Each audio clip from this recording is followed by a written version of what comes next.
Hi, everybody, and welcome back to yet another cracking edition of the Matt Brown Show. This is the Secrets of Fail series, where we're shining a light on our ugly failures in business and all the amazing things that we learn from them. With us on the line is none other than David Stern, the CEO of Experity Health. David, welcome to the show. Hi, thank you, Matt. Good to be here. Well, the privilege is really all mine. David, for our viewers around the world and our audience around the world catching this on the podcast, why don't you kick us off with the elevator pitch? Give us a sense as to kind of, like, what are you guys up to there at Experity Health? And then we'll get into your story of fail today. Great. Experity provides software to urgent care centers throughout the United States. Over half of the urgent care centers in the USA actually use Experity's software or services. Wow. So what's the problem that you guys actually solve? So there are multiple problems that we solve because we've become more of an operating system for urgent care centers. But the biggest problem we solve for them is they need a single software for which patients can register online. They can be registered in the clinic. They can be their whole visit can be documented by the provider. The coding, which determines the reimbursement, is automated, and then they can bill out the claims, receive payment, survey their clients to see what their experience was like. All of those issues or features that we provide, which basically the main problem there is, we need software to do everything on, and we are the software they can do virtually everything they do in their operations. Okay, fantastic. Thank you for that. So let's get into the meat and the potatoes. David, what is your story of fail today? Well, I was an urgent care physician in a small chain of urgent cares, 6 urgent cares in Illinois. And we were served with a document from a federal prosecutor that we had been accused by one of our former employees of committing medical coding fraud. And I must tell you, my heart sunk when I saw this. I saw pictures of me on the front page of the local newspaper in an orange jumpsuit, because the truth was I had no clue whether we were committing fraud or not. Because in the way the federal government works is, if you're making a mistake, it's fraud. And I wasn't sure whether we were making a mistake or not, because I wasn't really that interested in coding. I was interested simply in practicing medicine, providing good care for our patients. That's got to put the heebie-jeebies into you. How did that make you feel? I mean, if someone came to me and was like, listen, a prosecutor's letter. It's like a lawyer's letter is the one thing that will get you to pay attention. Oh, my goodness. And this is not just any old lawyer. This was a federal prosecutor that had put our governor in prison and was famous for being the toughest federal prosecutor in the whole country. So we knew we had something to deal with here that could be very, very serious. I was not sleeping well at night. My partners and I were really, really quite afraid that maybe we were going to lose our business and lose something we put over 10 years of our blood, sweat, and tears into. Amazing. So let's get into the lessons, David. What did you learn from this experience? Where did you guys land net out at the end? Well, in the end, we ended up with a software company. But maybe I should just go through a little bit of the story of how we got to the software company. The truth is, I couldn't sleep at night, and so I ended up saying, you know what? If I'm going to be across the table from a federal prosecutor, I want to know this medical coding business better than the prosecutors I'm talking to. Because this coding, basically you have to take everything you do for a patient, turn it into codes, and that determines how you're paid. It's a very, very complicated process, and most physicians really don't have a clue how it works. They just make their best guesses. That's what we had been doing. So since I couldn't sleep at night, I just started studying coding. And I was studying coding till 1, 2 in the morning. At one time, literally, I do remember it was 1 o'clock in the morning. I was working really hard on simplifying the coding. And I said, whoa, wait a minute. We might be committing fraud, but it's kind of looking like it's the other way around. It's not what they think it is. We're not actually defrauding the insurance companies and the federal government out of money, we're defrauding ourselves. We're way undercoding. And I did some quick math, and I said, well, this is about 20% of revenue that we're missing on every visit, on average. And so I went to the expert who I was taking coding classes from, believe it or not. And she said, well, you can't be right. I said, I can't be right. Well, where am I wrong? Because I felt I had to be wrong, because I knew everybody in the country was making this mistake. Every doctor that I knew was making this mistake. She said, I don't know where you're wrong, but that can't be right. I went to literally over 10 coding experts. Everyone had the same response. I can't tell you where you're wrong, but it can't be right. When you talk to 10 experts and they can't tell you where you're wrong, but they don't like the result you're getting, I realized I was right. And so that whole process of realizing that, we were really sitting in a good situation, and there was a whole bunch of money to be had if we could just simply get our doctors to code correctly. So basically your breakdown became your breakthrough. That's right. Exactly.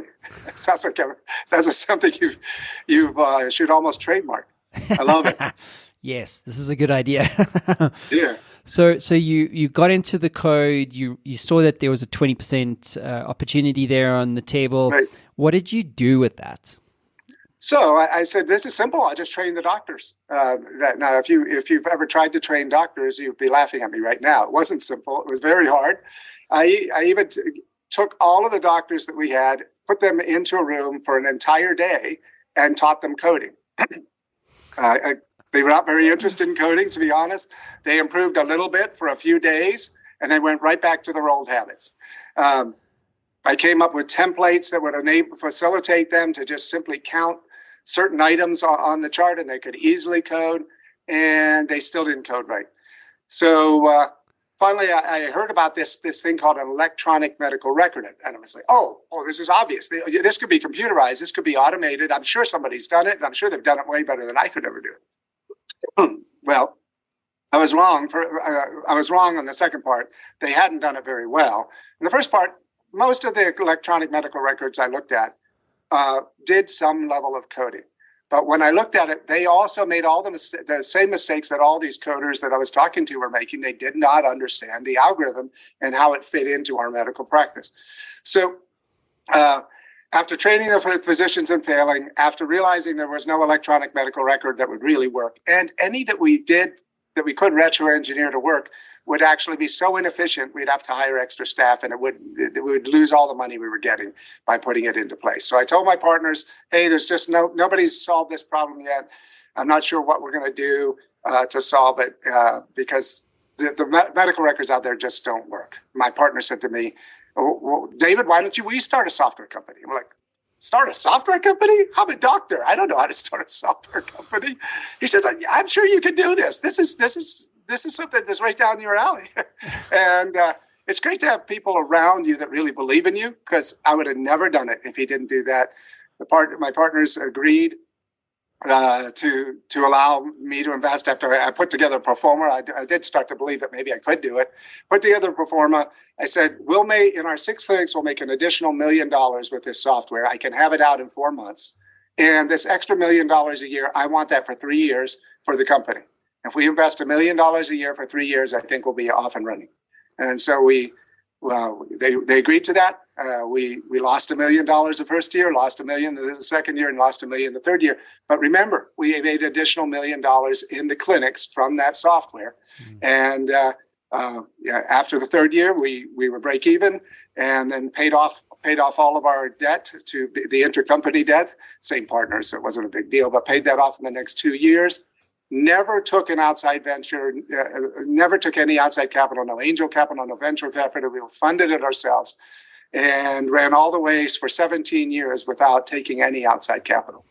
That's amazing. What's super amazing for me about that story is, like, in my mind, if you said to me doctors coding, that's like the greatest oxymoron and Confucius yes, idea for sure. ever. Like a room full of doctors hammering out code. It's bizarre.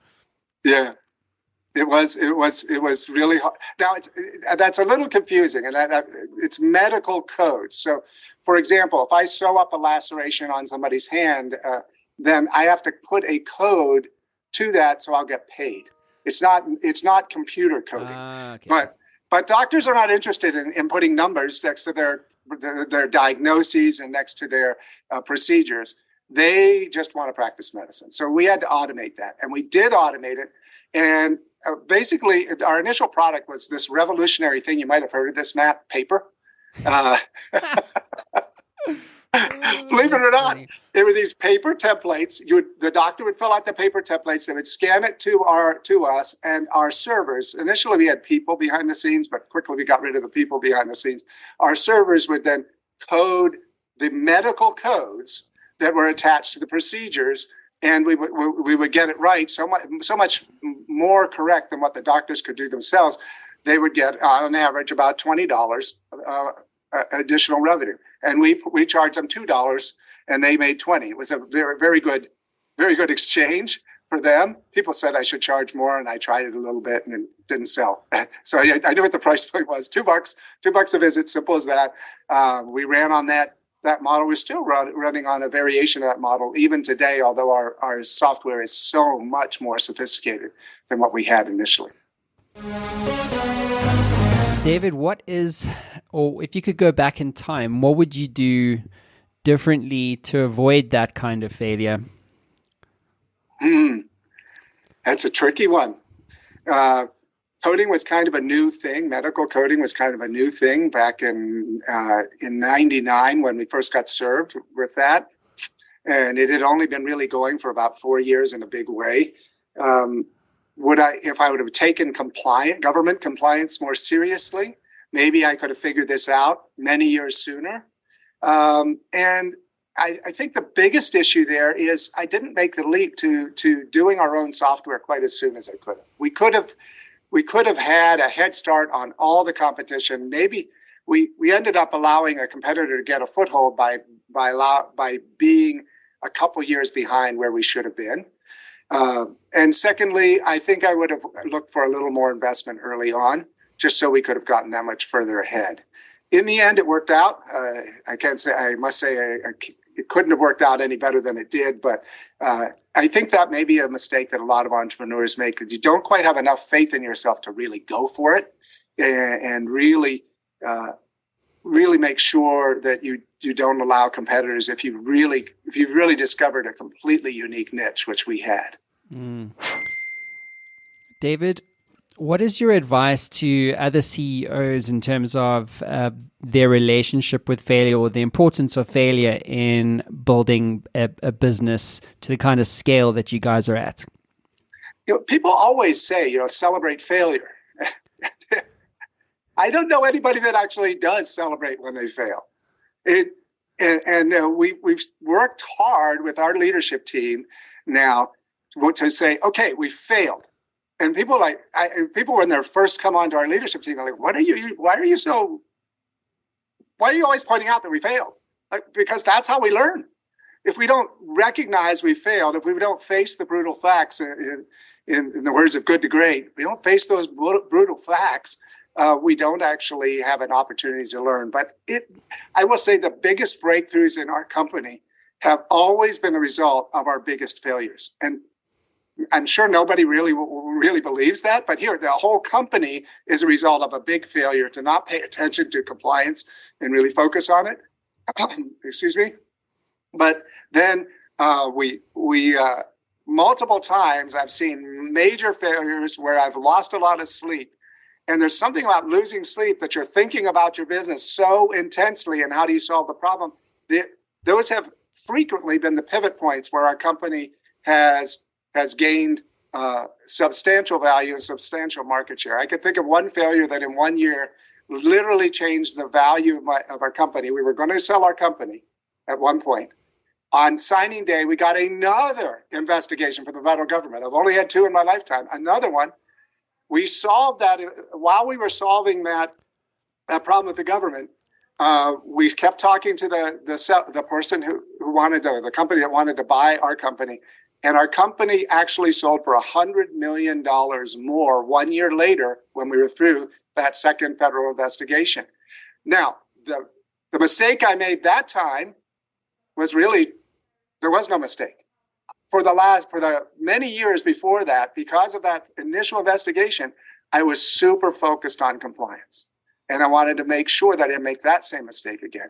But this failure, it's not really a failure, but this investigation by the federal government, responding to it very aggressively and having spent over 15 years focusing on making sure we could handle the next federal investigation really well, meant that we went through this investigation with flying colors, even though many of the auditors that looked at our charts said, you know what, I think you're going to be paying a lot of money here. When they initially looked. After they were done, they were like, oh my goodness, the words of one auditor, you made a believer out of us. So it's amazing funny how these, but it really is true. If you really focus on these bad problems that your company has and you solve them, that's the pivot point to success. And it has been over and over again for our company. Amazing here. David, are there any tools or books or resources that you recommend other CEOs, use or reference in their journey? Well, I already mentioned Good to Great. I've read it more than 10 times. Almost every year I read it one more time. I will say it's funny how it's based on much larger businesses, but it seems to apply to every business. Other books that I've really appreciated, The Great Game of Business. By Jack Stack. Our company has been recognized several times by The Great Game of Business as an all-star company, and The Great Game of Business is a great book. The One Thing is another favorite book that I have because it tells you I think it's chapter 2 is multitasking is a lie. And can't tell you, whenever I get a new executive, they think they're going to sit in the executive meetings with their laptop open if it's in person, or typing emails away if we're having a Zoom meeting. And the reality is then you call on that executive and they're like, yeah, what was that? And they're not focused. They're not really intensely involved. So I have all of my executives that join the team read The One Thing, and then I say, we're not going to multitask during meetings, and we don't want any of our staff to multitask. We want them focused because we want their 100% of their engagement so that we get 100% of their input. Amazing. David, what an incredible story. Thank you for being vulnerable on the series, Secrets of Fail series, and for being in the hot seats of the Matt Brown Show. That definitely concludes your time today. I appreciate you for being here. Thanks, everybody, for tuning in, and we will see you all again soon. Cheers for now. Thank you. Take care.